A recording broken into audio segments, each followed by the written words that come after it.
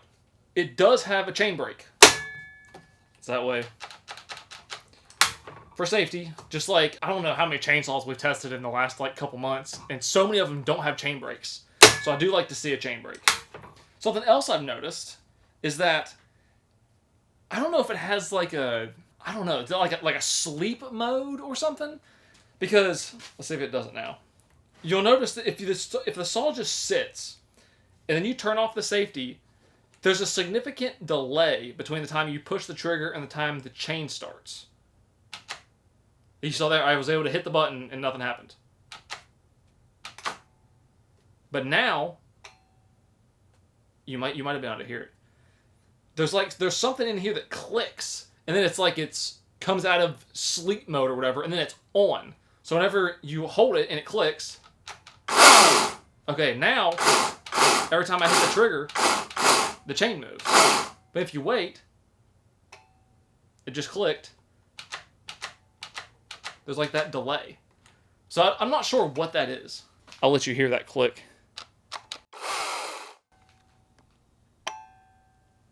I'm sure you could probably hear that.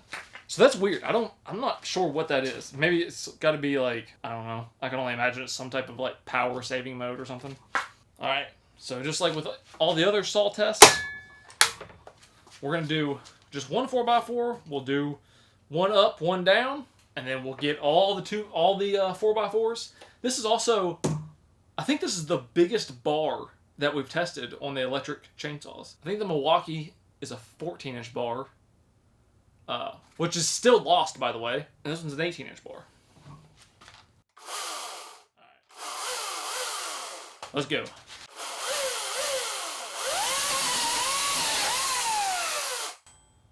Okay. So, I got hung up on the claw here. But that's crazy fast. We'll post what the Milwaukee's time was. But I think this was faster than that.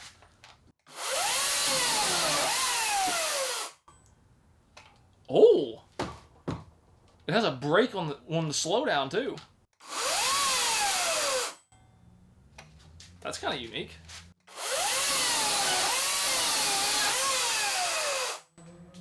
Okay, that has insane power. I think this is the fastest electric chainsaw that we've tested yet. I'm shocked. That's so fast. Oh, I bogged it down.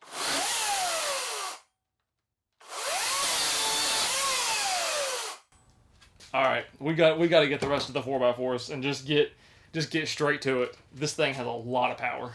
Honestly, I feel like this is not even going to be that much of a challenge. Because, like, look how much bar I got hanging off here. I have so much extra. I feel like it's going to chew right through this. No problem. All right, let's just do one cut to feel it out and kind of line things up. That's going to go right through this, no problem.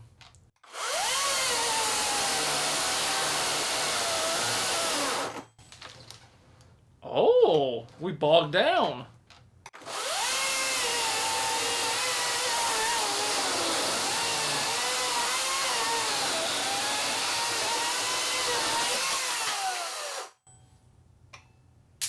Okay, so that was kind of surprising. So it went through it, but it, like, I don't think it has as much torque as I thought it did. Because if I try to, like, the Milwaukee, I don't think, yeah, the bar is 4 inches shorter, but I don't think it bogged down hardly at all. All right, let's go again.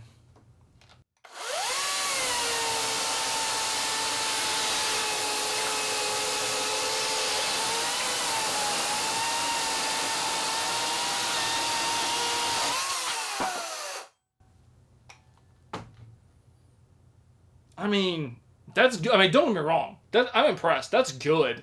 Are we already... Chain's already falling off? Alright.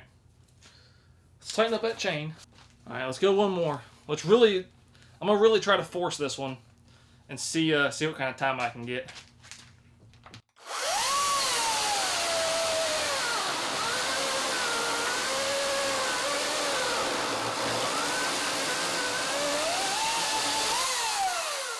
Okay, I'm sure that you could probably hear that. Almost through that entire cut, I had it right on the edge of just getting ready to stall, but I just lit off of it just enough to let it not stall. So whatever that time was, that's going to be the fastest that you can cut through this. That was like probably right on the cutting edge of getting ready to stall. I mean, overall, still impressive. I think it just needs a little bit more torque, I think, and then it would be just about perfect. I mean, for $150, I can't be mad at it. Really, for any of these tools for the price, you can't really be mad. Other than maybe the Sawzall getting a little smoky. That's a little sketchy. My final thoughts, I think almost all of these tools were well worth the price. I think if you're in a pinch or if you're just looking for something that you don't really use that much and you need something on the cheaper end, I'd say Harbor Freight's a good buy. So, thank you so much for watching. Hope you enjoyed it. I'll see you in the next one.